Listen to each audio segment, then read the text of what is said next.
7 dhjetor 2025. 7 ndryshimet e fuqishme që ndodhin pas së hënës së plot, mos i injoro këto shenja, universi po të flet. Përshëndetje, mirë se erdhët në kanalin ton. Para se të fillojmë, mos harroni të pëlqeni dhe të shpërndani këtë video. Merr një frym të thellë bashkë me mua. Ndjej si ajri i freskët hyn në mushkëritë e tua dhe si çdo tension largohet me nxjerrjen e frymës. Je pikërisht aty ku duhet të jesh tani. Ti ke kaluar një hënë të plotë së fundmi, apo ndoshta e ndjen ende atë energji të fortë që të rrethon, sikur diçka brenda teje ka filluar të lëviz pa të pyetur. Kjo nuk është rastësi. Hëna e plotë nuk është thjesht një ngjarje qiellore, është një portal energjik që ndriçon çdo hije brenda nesh dhe na detyron të shohim të vërtetën. Dhe tani, pas kulmit të saj, vjen faza më e fuqishme, faza e manifestimit dhe e zhvendosjes së madhe. Sot do të të tregoj 7 ndryshimet kryesore që shumë njerëz i përjetojnë pikërisht në këtë periudhë. Nëse ti po i ndjen të paktën 3 prej tyre, dije që je në mes të një transformimi të madh shpirtëror dhe jetësor. Qëndro me mua deri në fund, sepse në minutën e fundit do të jap një praktikë të thjesht 3 minutëshe që do të përshpejtoj të gjitha këto ndryshime në mënyrë magjike. Le të fillojmë. Pika 1. Zgjimi i brendshëm. Ndryshimi i parë dhe më i fuqishëm është zgjimi i brendshëm. Pas hënës së plot, shumë njerëz raportojnë një ndjesi të çuditshme, sikur dikush ua ka ndezur një dritë të madhe brenda kraharorit. Papritur fillon të kuptosh qartë çfarë nuk të shërben më, një punë që të thith energjinë, një marrëdhënie që të mban peng, një zakon që të saboton çdo ditë. Hëna e plot vepron si pasqyrë e pamëshirshme. Ajo të tregon me guxim atë që ti ke dashur ta fshesh prej vitesh. Dhe tani ndjen një urrëtie të brendshme ndaj çdo gjëje false në jetën tënde. Kjo është shenjë që shpirti yt është zgjuar. Nuk është depresion. Nuk është ankth. Është lindje e re. Ndoshta ke filluar të pyesësh pyetje që më parë të dukeshin të çmendura. Për kë po jetoj unë në të vërtetë? Për veten time apo për pritshmëritë e të tjerëve? Nëse po, urime je në rrugën e dur. Mos u frikëso nga kjo ndjesi boshllëku, është hapësira që po krijohet për diçka shumë më të madhe. Le të qëndrojmë edhe pak këtu, sepse zgjimi i brendshëm është porta kryesore. Është momenti kur ti ndalon së jetuari në autopilot dhe fillon të jetosh me sy të hapur për herë të parë. Imagjino që deri dje ti ke jetuar në një dhomë ku dritaret ishin të mbuluara me perde të trasha prej vitesh. Nuk e dije se çfarë ngjyre kishte qielli, sa i bukur ishte dielli, sa erë të mirë kishte bari pas shiu. Hëna e plot erdhi dhe i tërhoqi të gjitha perdet me një lëvizje të vetme.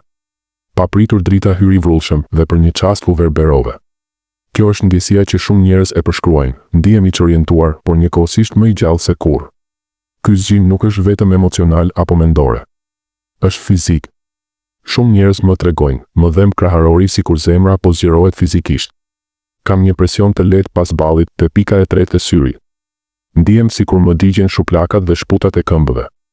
Këto janë shenja që energjia kundalini, ose thjesht energjia jote jetësore, ka filluar të qarkullojë lirshëm pas vitesh bllokimi. Nuk është sëmundje.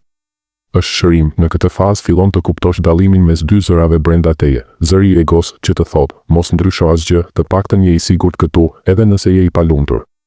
Zëri i shpirtit që të përshpërit butë, por me forcë të pashmangshme, ti ke lindur për më shumë. Tani është koha. Dhe ja çfarë është magjike, sapo ti i jep pak hapësirë zërit të dytë, ai bëhet gjithnjë më i fortë, derisa një ditë bëhet zëri yt i vetëm. Në këtë periudhë mund të ndodhë edhe një fenomen që unë e quaj kujtesa shpirtërore. Papritur të vinë kujtime të forta nga fëmijëria. Çfarë ëndërroje të bëheshe kur ishe 6 vjeç? Çfarë të bënte të qeshje deri në lot? Si ndiheshe kur ishe në natyrë pa orë dhe pa telefon? Këto nuk janë thjesht nostalgji.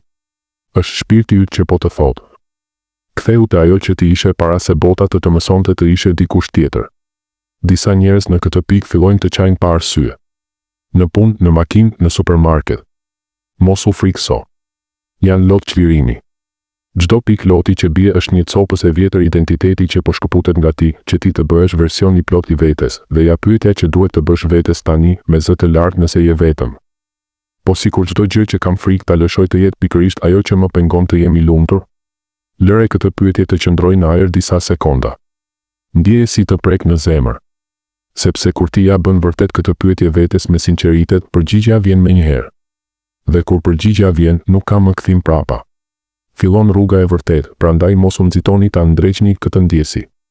Mos u nxitoni të ktheheni te rutina e vjetër që të qetësonte. Qëndro në këtë hapësirë të çuditshme, të shenjtë, ku gjithçka duket sikur po shkërmoqet. Sepse pikërisht aty po ndërtohet ti i ri. Pika 2. Ndryshimi në marrëdhënie. Ndryshimi i dytë, marrëdhëniet fillojnë të rishikohen në mënyrë dramatike. Pas hënës së plot, energjia jote vibron në një frekuencë kaq të lartë saqë njerëzit që nuk janë në të njëjtin nivel fillojnë të largohen, nganjëherë pa shpjegim, nganjëherë me konflikt të madh. Mos u mërzit. Kjo ndodh sepse ti nuk ke më energji për drama, për lojra mendore, për marrëdhënie njëkohëse. Në të njëjtën kohë do të tërheqësh njerëz të rinj, shpesh krejtësisht të papritur, që do të ndjehen si familje shpirtërore që nga takimi i parë. Disa miq të vjetër mund të kthehen pas vitesh, të transformuar. Disa dashuri të vjetra mund të ringjallen ose të mbyllen përfundimisht me paqe. Universi po bën pastrim pranveror në rrethin tënd shoqëror. Çdo njeri që largohet po të liron hapësirë për dikë që do të dojë ashtu siç je sot, jo siç ishe 5 vjet më parë. Pika 3. Ndryshimi i zakoneve të përditshme. Ndryshimi i tretë, rutinat e vjetra fillojnë të bëjnë të ndjesh të sëmur fizikisht. Papritur të duket e padurueshme të hash të njëjtat ushqime junë. Të flesh vonë të bëhet e pamundur. Të rish ulur 8 orë para kompjuterit të bën të ndihesh si i burgosur. Trupi yt po të dërgon mesazhe shumë të qarta. Unë nuk jam më i njëjti trup që ishe mësuar. Kam nevojë për lëvizje, për ajër të pastër, për ujë, për gjumë cilësor. Shumë njerëz në këtë fazë fillojnë papritur të vrapojnë në mëngjes, të bëhen vegan, të praktikojnë yoga ose thjesht të ecin zbathur në bar. Mos e quaj mani, është inteligjenca jote qelizore që po zgjohet dhe po kërkon të jetojë në harmoni me natyrën. 11:45.4 Qartësimi i mendimeve. Ndryshimi i katërt quhet zhurma mendore para qetësisë së madhe. Ndoshta tani ke ditë që mendja jote është si radio e prishur, mendime për të shkuarën, frikë për të ardhmen, dialogje imagjinare me njerëz që të kanë lënduar. Kjo ndodh sepse çdo gjë që ke shtypur po del në sipërfaqe për të shëruar një herë mirë.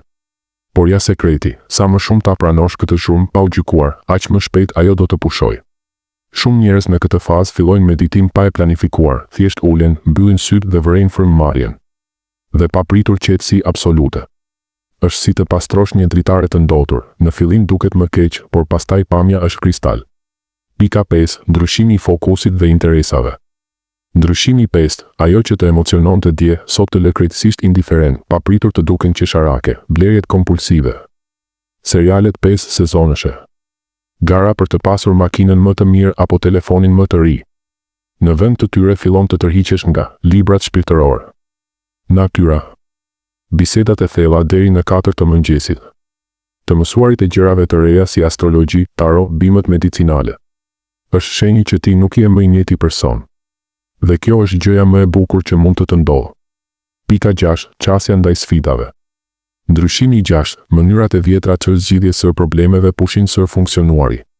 Kontrolli i tepruar, inati, ankthi, puna 16 orë në ditë për të ia dalë.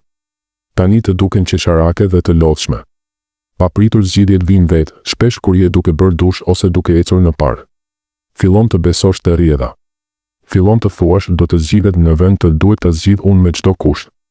Dhe çuditërisht gjithçka zgjidhet më mirë se kurrë. Pika 7. Ripërcaktimi i qëllimeve dhe ëndrave. Dhe ndryshimi i 7, më i bukur nga të gjithë, ëndrat tuaja të vjetra fillojnë të shpërbehen. Për të lindur të reja, shumë më të mira.